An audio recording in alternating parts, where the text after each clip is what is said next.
ako naniniwala. Tanda ng kahinaan ng emosyon. Hoy!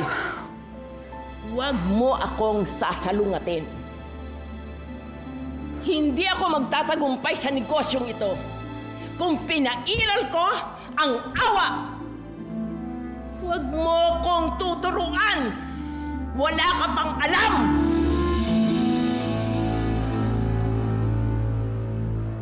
I'm sorry, Ai.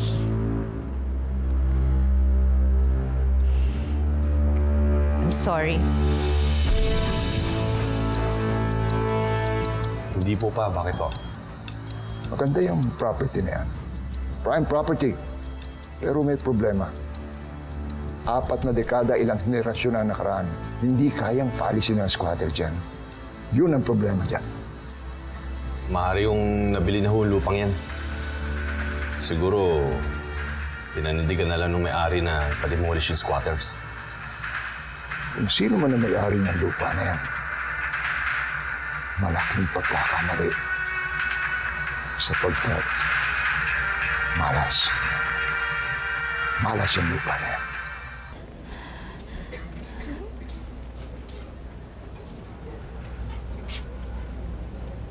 Nay, kape po. Ito ba ang igaganti mo? Pinulot ka ni Tomas. Kinupkop, pinalagaan. Kahit labag sa desisyon ko, tinanggap ko desisyon niya. Nay, mahal ko naman po si tatay. Mahal ko po kayo pa rin. Isusubo na lang niya, ibibigay pa sa'yo. At anong kapalit? Ang buhay niya dahil sa kapabayaan mo. Hindi mo naman po gusto yung nangyari. Sinabi ko sa'yo, unahin mo siya. Ay, patawarin niyo po ako. Hindi mo naman po talaga sinasadya. Hindi mo ako pinakinggan. Sorry po. Patawarin niyo po ako, Nay. Dahil sa'yo na wala ang asawa ko. Sana ikaw talaga namatay! Ikaw na namatay! Ikaw na namatay! Tama na! Tama na, Alea. Paano tama na?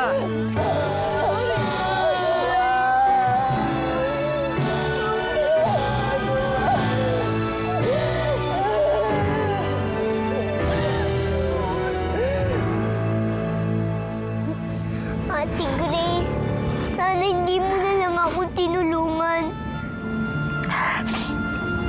Rick, huwag kang magsasalita ng ganyan. Sana linigtas mo na lang ang tatay mo. Kung niligtas ko naman yung tatay ko, Eddie. Ikaw naman kung ano naman siguro nangyari sa'yo. Kung hindi mo ako tinulungan, sana buhay pa ang tatay mo. Sana hindi nagagalit sa'yo ang nanay mo. Hindi ko naman pinagsisisihan nung tinulungan kita kasi alam mo ba yung tatay ko? Lagi niyang sinasabi sa akin na kapag mayroong manghihingi ng tulong, dapat hindi ka magdadalawang isip. Kasi ganun yung ginawa sa akin dati.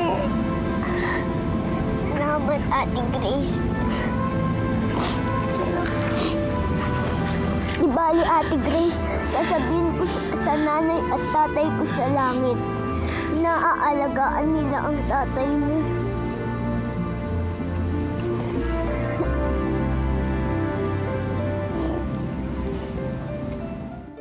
Ano balita kayo diyan? 15 years na kami naghahanap. Kung buhay siya, kahit paano, sana may sighting. Kung patay naman siya, ganun din. Sana kahit paano may bangkay na makikita. Pero iba ang kaso ni Diana. Naglaho siyang parang bula. Tuloy lang. Tay! Tay, may bisita tayo! Ano? Salamat. Pasok kayo, pasok. Pasok po kayo. Magandang araw po. Maupo kayo. Grace, nakikiramay ako sa nangyari sa tatay mo, no? Salamat po. Tay, dito muna sila liligil pa sa Mantalahasan na Grace. Ano ko ng problema? Parang anak ko na rin naman yan si Grace, eh. Isa pa magkaibigan na kayo sa punang pagkabata. Alam ba ni Katarina yung ginagawa mo? Wala siyang dapat malaman dito. Bakit ba ayaw niyong ipatigil ang paghahanap kay Diana? Marami kang tanong. Sundin mo na lang inuutos ko.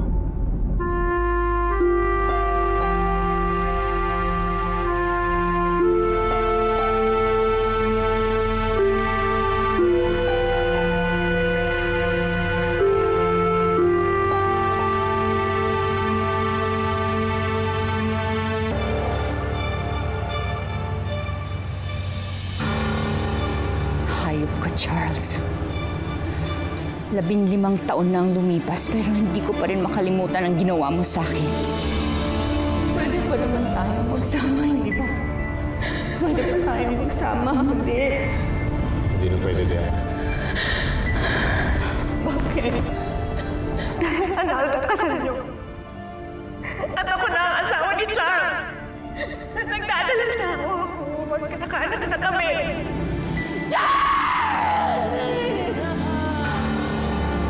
Hindi ako titigil hanggat hindi bumabagsak ka mula sa pedestal na kinatatayuan mo.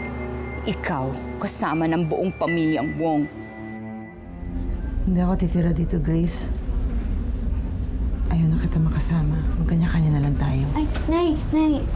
Hayaan niyo na lang po, Nay, na ako yung kumayod para sa pamilya natin. Magtatrabaho ako. Magpahinga na lang po kayo. Kahit buong buhay mo akong pagsilbihan, hindi mo na mababalik ang buhay ng asawa ko. Nay, sige na Pang. po. Dito na lang po kayo magpahinga. Hindi po ako dito titira. Tumigil na kayo dito. Wala namang problema, Pang, eh. Grace, bukas sumama ka sa akin sa construction. Marami tayong makukuha doon na pwede natin ibenta. Talaga? Oo, bukas. Sige.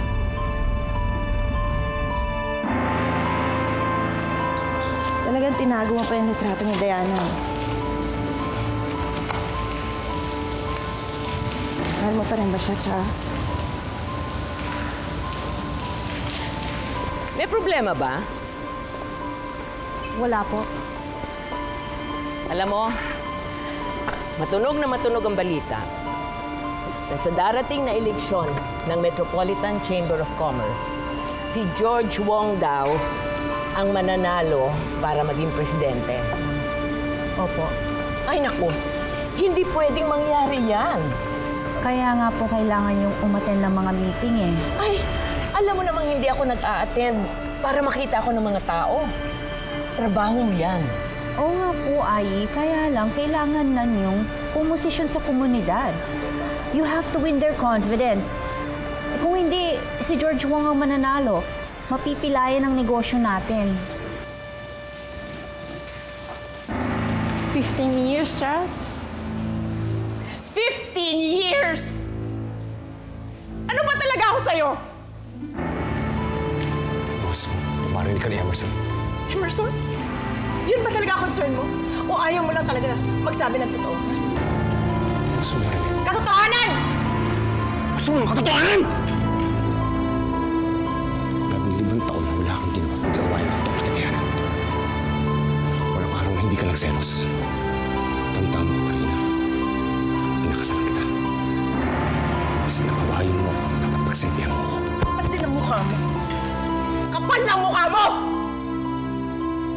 Sana pinaramdam mo sa akin na mas mahal mo ako kaysa kay Diana! Hindi sana pinagsilbihan kita!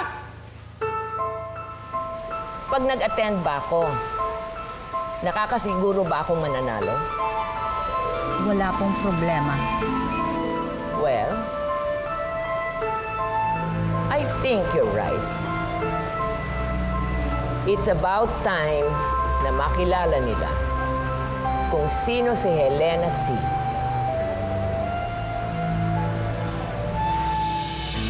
Huwag ka na sarili mong multo.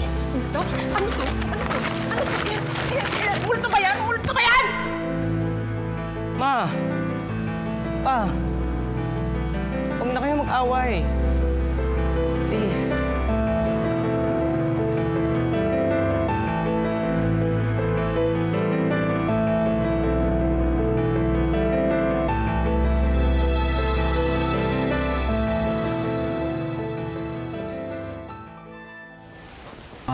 Kailangan kong puntahan yung property sa Quezon City. Napagalitan ka ba ng ama mo?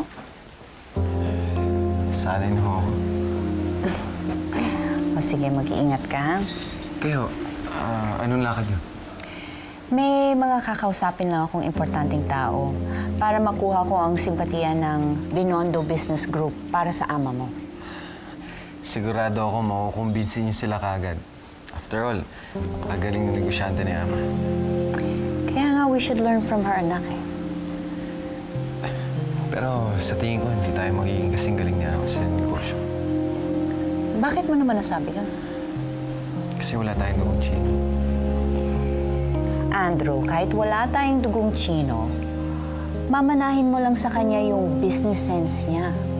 Sa puso, sa akin mo pa rin kukunin. Okay?